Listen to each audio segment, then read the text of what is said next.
Здравейте! Днес е понеделник и вместо да правя това, което правя понеделник след работа, за съжаление трябва да готвим. Защо трябва да готвим? Защото Маранчовски по погрешка е взел купата ми с храна за цялата седмица и е дал на кучето. Да, няма да коментираме. Сутринта си търсих може би 15 минути храната, закъснявах за педикюр и накрая му се обадих и викам: вижда ли си ми храната, да не си я взел по погрешка. Ама това твоя храна ли е било? Аз мислих, че е за кучето. Викам, искаш да кажеш, че си дал на кучето ми цялата ми храна за седмицата. Еми да, аз мислих, че е за кучето. Какво да ви кажа? Та, хайде да видим какво ще готвя. Моето месо е във фризера, съответно е замръзнало. Не мога да мина през месарницата, от която си купувам месо, защото нямам пари в брой. Те приемат само пари в брой. Нямам наблизо банкомат, не можех да изтегля. С 5 евро не можех нищо да купя реално погледнато. И затова минах през Лидъла и си взех ето тази дива сьомга, филе, направена по тосканска рецепта. Нямам идея вкусно ли е, не е ли вкусно, но това ще направим. Сега ще го мушна в фурната. Също така като въглехидрат ще си направя картофки. Между другото, видях и ето този продукт. Това е шунка от говеждо месо. Никога през живота ми не съм я яла. Ще ми е интересно да я пробвам. И другото нещо, което си взех сега за вечеря. По принцип имам пържолки от бон филе свински, но просто като видях тези калмари, които са панирани и са панирани в сосче, което е чесново и пърсли, мисля, че беше багнанос, което са с чесън и магданоз. Викам, не, точно това ще ям, така че ще си направя на ерфрайера няколко от тези калмарчета и ще си направя зелена салата. Между другото, обожавам зелена салата с калмари, така че това ще вечеряме. И да видим това нещо дали ще става за ядене. Всъщност се чуда, тук изглежда доста апетитно. Сега като отворим опаковката, ще видим дали въобще визуално наподобява на картинката, защото така един път си бях взела... не си спомням нещо, не можах да си взема обяда или забравих ли се обяда и си бях взела тези готовите храни, които са опаковани и не бяха в прозрачно фолио опаковани. Примерно както е това опаковано, нямаше нищо общо, нито визуално, нито като съставки, които бяха дадени на картинката. Така че ще видим и това как е. Сега го отварям много набързо да го сложим в тавата, защото, както казах, трябва после в фурната да направим и картофки. Като гледам, доста добре изглежда. Визуално го докарва. Сега остава и да е вкусничко. Рибката е готова. Изглежда, между другото, много добре. И салатката е готова. Остана да добавя сол, зехтинче и ето този оцет, който обожавам. Добро утро! Как сме? Аз отивам на фризьор да оправим ето това нещо на косата, преди да успея да стигна в офиса, да видим дали ще съм на време. Готова съм. Прическата е готова. В офиса ще се гримирам, тъй като прецених, че няма смисъл да се гримирам преди фризьора, тъй като малко или много този ще ми се изтрие фондютена. Между другото, не знам дали съм ви казвала, но аз ходя при двама фризьора, в зависимост какво искам. Ако искам нещо по-екстравагантно, ходя при тази ми фризьорка. Ако искам нещо по-натурално, ходя при другата. Сега бързаме да хванем метрото. Сега обаче трябва да се гримираме, да направим нещо с това лице. Сега ще ви покажа какво съм взела. Ето това са ни серите. Тук ми е другата гъбичка. Вижте съм как съм ги опаковала. И това е фондютена, който ще ползвам. Любим. Палитрата на Urban Decay. Тук разни на MAC Rouge. Това отново е на MAC Highlight. И тук е на Dior бронзиращата пудра. Гел ми завежди, без който не мога да живея. Много го харесвам. Точно ето този много го харесвам.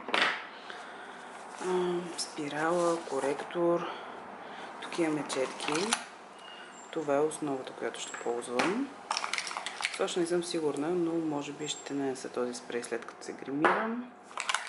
И тук е на Huda Beauty пресованата пудра, която ще сложа под очите. И това мисля, че беше от Shein или от Temu.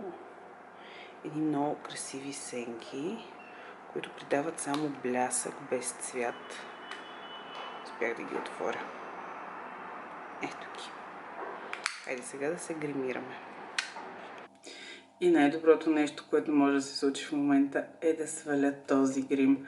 Мисля този път първо да започна с ето тази мицеларна вода, след което с гелче, защото не ми се слага олио на кожата. Просто не ми се слага. Бях сложила сетинг спрея на L'Oreal и просто кожата ми е бетонирана.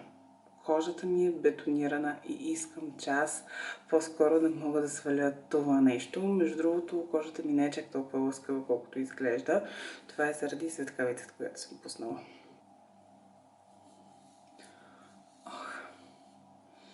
Вълшебното чувство. Вълшебно.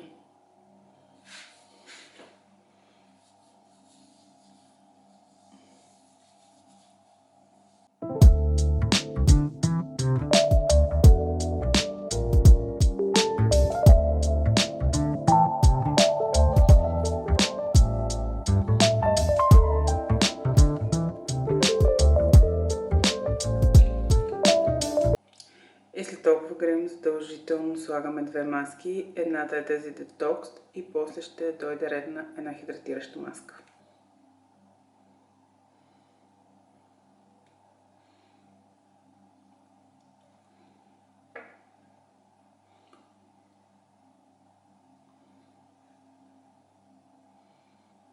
Маската е вече нанесена на лицето. Сега е момента да намерим нещо в хладилника, защото ми е глад. А няма нищо. Махнахме едната маска. Време е за втора маска. Тази не е много подходяща. Тя е с витамин С, Smart Glow Booster на марката J Cosmec. Мисля, че не съм я купувала от България. Както и да е, ще си сложа тази маска и се захващам с почистването на обувките, тъй като имам няколко чифта и искам да ги почистя, за да мога да ги сложа в шкафа за обувки. Т.е. имам няколко изкарани. И после се отдавам на пълен релакс, тъй като днес имахме едно събитие, наше служебно събитие, на което бяхме поканили определен брой хора. Между другото, бяхме време много готино място в един антикварен магазин тип галерия. Страхотно място. Изключително интересно, изключително арт. И съм буквално от 1 часа на крак. Вече е 9 часа и просто си мечтая, сега като измия обувките, да си направя едно чайче, да си пусна телевизора и просто да релаксирам. Което ще се случи след 10 на минути. Макс 15. До вечера съм канена при една приятелка, която наскоро се нанесе в нов апартамент с нейния приятел. Вие всъщност се познавате, ако ме следите от отдавна. Това е бившата ми колежка Ивчето. И купих ето тази разкошна дъска, която е комбинация дърво с смола, която е имитация на камък. Страшно много ми харесва. Разкошна е. Разкошна е, надявам се да й се вържи. Това, както знаете, сами се досещате, че това не е дъска, върху която да режете. Това е просто декоративна дъска или за декорация, или просто на нея да наредите някакви мезета. Те са ни приятел, много обичат вечер да си направят една салатка и да си нарежат мезенца. Така че се надявам да й хареса дъската. Лично на мен страшно много ми харесва. Просто е съвършена. Съвършена е. Сега, жената малко няма опакова. Добре, аз ще се постарая допълнително. В смисъл, тази хартия трябва най-малкото да е по-голяма, не да е през половината дъска. Даде и опътване за инструкции, потреба и поддръжка на дъската за рязане, макар че тя не е дъска за рязане, което ще оставя ето тук. Просто е разкошна. Сега, аз лично мисля на тази хубава черна кутия Миланов Wood Art, дъски от селектирана дървесина, производител Паркети Миланов. Нямам идея кои са Паркети Миланов, но без значение. Тук да сложа само една панделка. Да не опаковам изцяло дъската. Какво мислите по въпроса? Това нещо трябва до вечера да го свърша, тъй като до вечера съм канена на гости. Днес е петък и прецених, че няма да има къде да обикалям за подаръци след работа, затова преди работа минах покрай този магазин на Бергдорф. така ли се казваше, който се намира на Граф Игнатиев и булевард Евгений Георгиев. Супер локация ми беше. Отидох там, между другото отидох точно за дъски, които са от смола с дърво. Само, че имаше много красиви също модели в топлата гама. Но имаше в момента наличен само този и още един модел, другия въобще не ми хареса. Така че взех този. Както казахме, времето е ограничено. С нощи се разбрахме, че ще отида на гости. И след работа няма кога и къде да обикалям. Работната седмица приключи и мисля, че е точният момент да ви покажа една пратка, която дойде днес. Много се чудих дали ще успея да дойда до края на седмицата, но дойде. Не съм фенка на Йенгис. Държа да го споделя. Ползвала съм един от техните серуми. Не беше лош, но не е нищо, кой знае какво.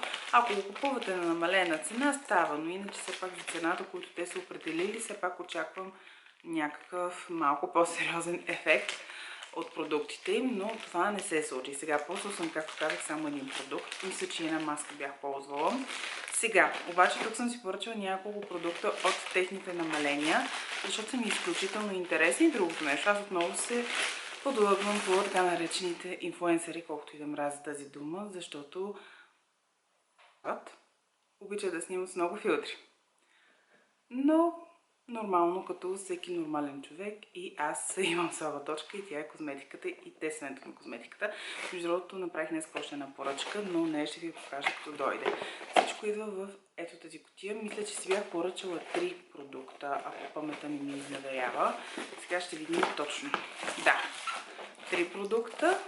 Ето, идват в тази кутия. Сега почваме един по един да отваряме. Първото нещо е един крем с ДНК от сьомга, пептиди, серамиди, хидролизиран колаген. Това е крема, който, ако паметта не ми изневерява, е с така наречените капсулки или топчета, които се разтапят върху кожата. Сега няма какво да лъжа. Нещо, което ми хареса в този бранд или така наречената марка, е, че са им много красиви опаковките и хартийните и самите продукти идват в доста красиви опаковки, които са изключително изчистени, не са прекалено помпозни. Нещо, което ми харесва, тук виждате, че имаме шпатулка.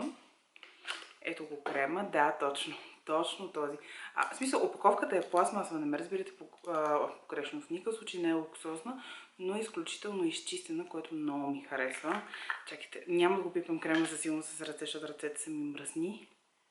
О, да. Да.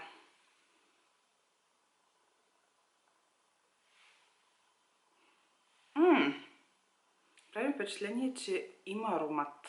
Между другото, не очаквах да има аромат, но нямам търпение да го пробвам, така че съвсем скоро ще ви кажа моето мнение. Той се води Anti-Age. Сега, дали ще хвана правилния продукт? Не, ама нищо. Хвана го другия. Това е Time Lock Drops, който отново е с пептиди, с екзозоми на растителна основа и хуаронова киселина. Сега, значи този серум обещава да delivers deep multi-level hydration, обещава да хидратира дълбоко кожата ви, да я стегне, да подпомогне на кожната бариера, да изчисти финните линии, да помогне с еластичността на кожата, глоу и така нататък. Сега, защо го купих?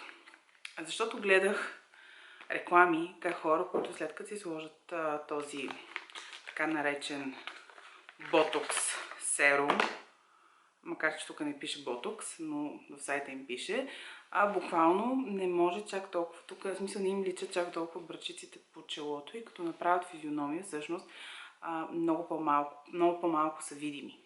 Тъй като аз определено мисля, че тази година вече ми е време за ботокс, най-вече зоната около челото, не искам да пипам пачи, крак и така нататък. С удоволствие искам да пробвам този продукт, той е в леко синята гама, отново изключително красиво решенце. Тук вече може би е стъкло. И едни пачове, които постоянно ми излизат с колаген. Просто постоянно ми излизат разни момичета, така наречени инфлуенсърки, преди грим ги ползват. И съм, това е нещо, което трябва да пробвам. Аз имам сериозен проблем с грима. в интерес на истината, или по-скоро с фондютена, тъй като наскоро си поднових дневния крем и си взех един на Авен, който въобще не се разбира с нито един мой фондютен, BB крем, CC крем, каквото се сетите, просто не се разбира и ми седи отвратително. Даже примерно днеска си свалих грима с мокра кърпичка и просто го нанесох отново. Не може нещо да се спазариме, което не ми харесва. Ето ги сега и тонерите ще отвориме. Както казах, тези неща започвам да ги ползвам. Тук има такава шипчица. Пак отново изключително изчистени, красиви кутии. Сега. Тук има предпазно капаче. Чакайте да не си щупа ногтите. В момента не мога да го отворя. Съжалявам, не искам да върникам с ногтите. Това ми е всъщност и поръчката. Сега, не знам дали ви казах в предния влог. Казах ви всъщност една от причините защо спрях да си имам. Това беше, че ногтите ми бяха в пократително състояние. Не знам дали ви похвалих, но ето сега ще ви похваля. Ако имате проблем с ногтите си след сваляне на гел-лака, при мен специално част от ногтите, триноката, почнаха леко да се отлепват от леглото. Съвсем лекичко, не е нещо фрапантно, не е унихолиза, разбира се. Просто ми бяха припилени, след което най-вероятно от механичен удар и така нататък. Както и да е без значение. Нещо, което страшно много ми помогна. Освен мазането вечер с терапията на SNB, маслената, IBX терапията. Направих, мисля, че 4 процедури, като си правих един път седмичната такава процедура и обикновено това нещо страшно много повлия. И съм изключително доволна, т.е. бих ви я препоръчала, ако сте след гел-лак, виждате, че ногти не са ви добре в състояние. Също така, ако просто ногти са ви чупливи, направете си няколко, сега вашия специалист маникюрист ще прецени колко точно терапии. При мен бяха необходими 4 ударни терапии един път в седмицата и вече с момичето се оговорихме един път в месеца да правя евентуално терапия. Друго нещо, което искам да похваля, но изчакайте да го взема. Защо ви го хваля? Защото освен, че аз съм супер доволна, но айде да кажем, че примерно моето мнение не може да бъде 100% откровено, защото, както казах, правих и SNB терапията, маслената, правих IBX терапията, която е професионалната и ползвах и този продукт. Но, защо ви казвам, че наистина е много добър? Защото две мои приятелки, които не слагат гел-лак, имаха проблеми с чупливи ногти, препоръчах им този заздравител. И двете в момента са супер доволни. Едната отгледала доста завиден и дълъг и красив маникюр. Той е на Еси с червеното стикерче отпред. Ето го. Има много красив нюд цвят, който между другото придава много красив оттенък на ногтите. Полупрозрачен оттенък и е просто разкошен. Между другото, ще ви е интересно ли да ви покажа през месеците, които ме нямаше, някои неща, които съм си купила. Ще чакам коментари да ми кажете, ако ви е интересно, ще ви ги покажа и тях. Разбира се, като дойде новата поръчка и нея ще ви я покажем. А днес е петък, тръгнах си доста по-рано от работа, часът е 6 без 10, обикновено приключвам в 6 часа работа, така че сега ще имаме време малко да помързелуваме преди да отидем на тренировка.